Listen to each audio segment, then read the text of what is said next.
Hello, welcome to Good Intentions and Bad Outcomes, a podcast about challenges and practices that you might encounter in the workplace, where good intentions have unintended and often unnoticed bad consequences. So I'm Gino Marks. And I'm Wayne Hetherington. Welcome, Wayne. Every time we share a situation that you or one of our listeners might have encountered, um, and that is somehow challenging, we discuss the what and why. We try to come up with alternatives on the spot.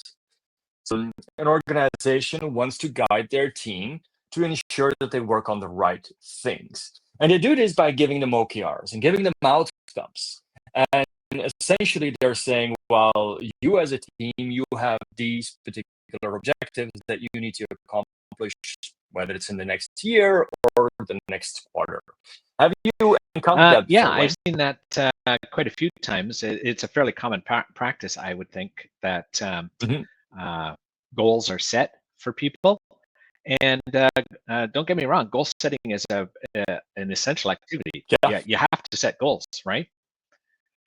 But then I see in some quite a lot of situations where goals are set by somebody else and then handed Mm. to a different person, right? And I think Yeah. that's what we're talking about here today. That's exactly what we're talking about, where the team is essentially handed a set of goals to accomplish, and that's it. That's where the conversation stops. And these things happen to be recorded as OKRs, right? Right.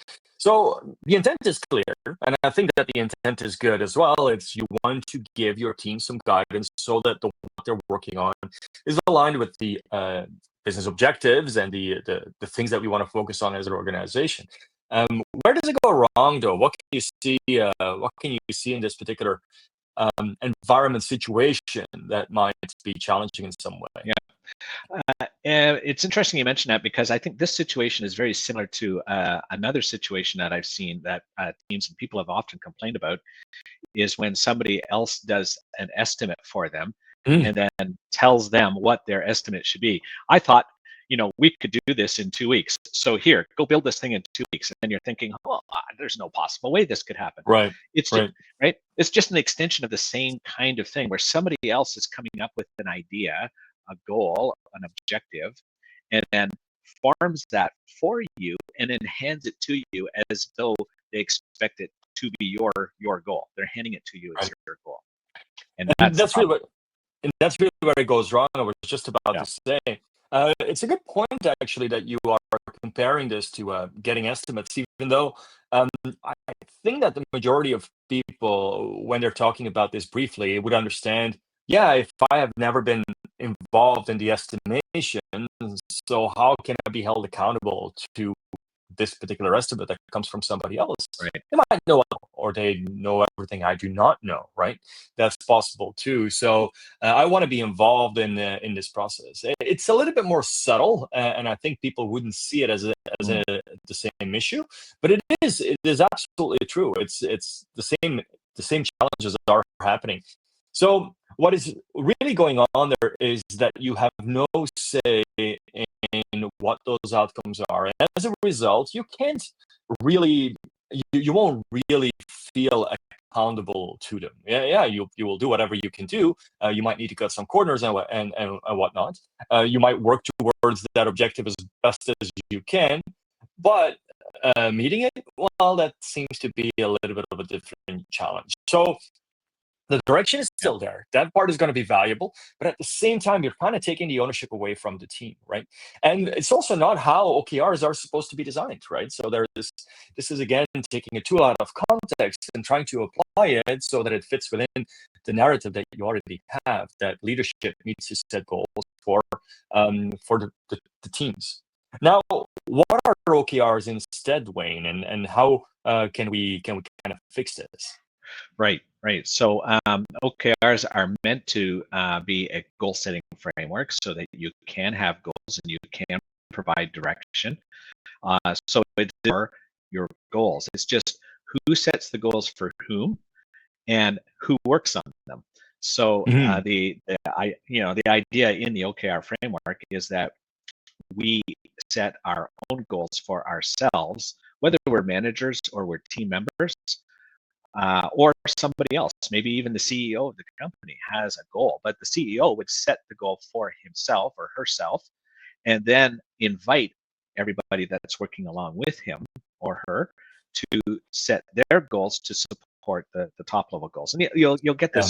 this sort of the goal hierarchies beginning to form as you do this, unless you have a very, very flat organization. But ultimately, whoever is asking you to help them should have their own goals, and then you decide what you're going to do to support that, and that becomes your Yeah. goal. I agree that OKRs are a goal setting framework, but I would actually say that they're even more an alignment tool, more Mm, so than a goal setting framework. And I believe that that is more important than the goal setting itself.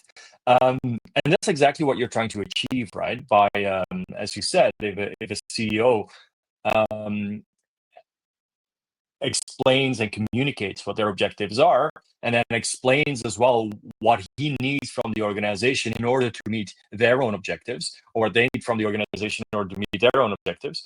That's when those tools start becoming incredibly powerful, because now the team can say, okay, hang on, if that's your objective, dear CEO, yeah, then these are the things that we feel we can accomplish that leads to that objective. Do you agree? And then suddenly your OKRs and your outcomes become a negotiation, right? And that negotiation contains multiple things. One, it contains information around, can we actually achieve this? Do we have all the time and resources that we need in order to achieve these particular outcomes? Are these outcomes that we are negotiating with you aligned with your understanding of what you need from us in order to meet your objectives? Maybe you feel that what we are proposing is not necessarily the most valuable, and you prefer us to work on something else. Well, if so, then this is the right conversation to have at this particular time, and this is how you align all of those individual teams to the objective that eventually the CEO has, right? And of course, it works on all levels, right? You yeah, don't, not just from CEO perspective all the way down to the teams. It's also within a larger program with multiple teams. It's also within a department within its, and then with their programs and so forth and so forth.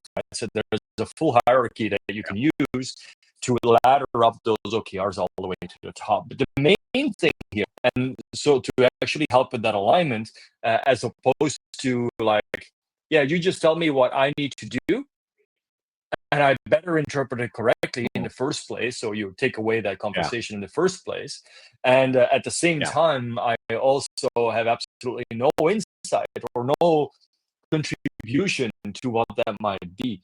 And yeah, and I'm going to feel an awful lot more uh, responsible and accountable for something that I own when I participated in deciding what that was myself. that's right. That's the big Yeah, difference, and you allude to right? a sort of a subtle difference there too.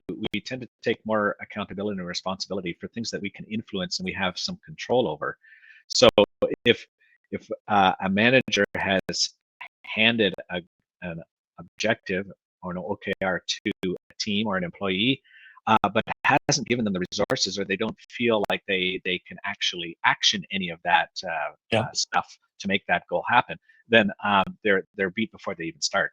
Whereas if right. we're setting our own objectives, we're gonna choose things that we can actually do, that we have control over, and that we have the resources to do. And so we're going to feel a lot more ownership for it, and we're probably going to be a lot more successful. Yeah. Yeah, you just try it out, right? With something, if there's a task that you feel you Mm, signed up for yourself, how yeah, are you going to feel towards that task versus something that somebody else said, yeah, yeah, you got to do this, while you have yeah, absolutely no insight in this, right? There might be the same task, but just the fact of you choosing it versus it being handed to you yes, gives this an entirely different dynamic. that's right.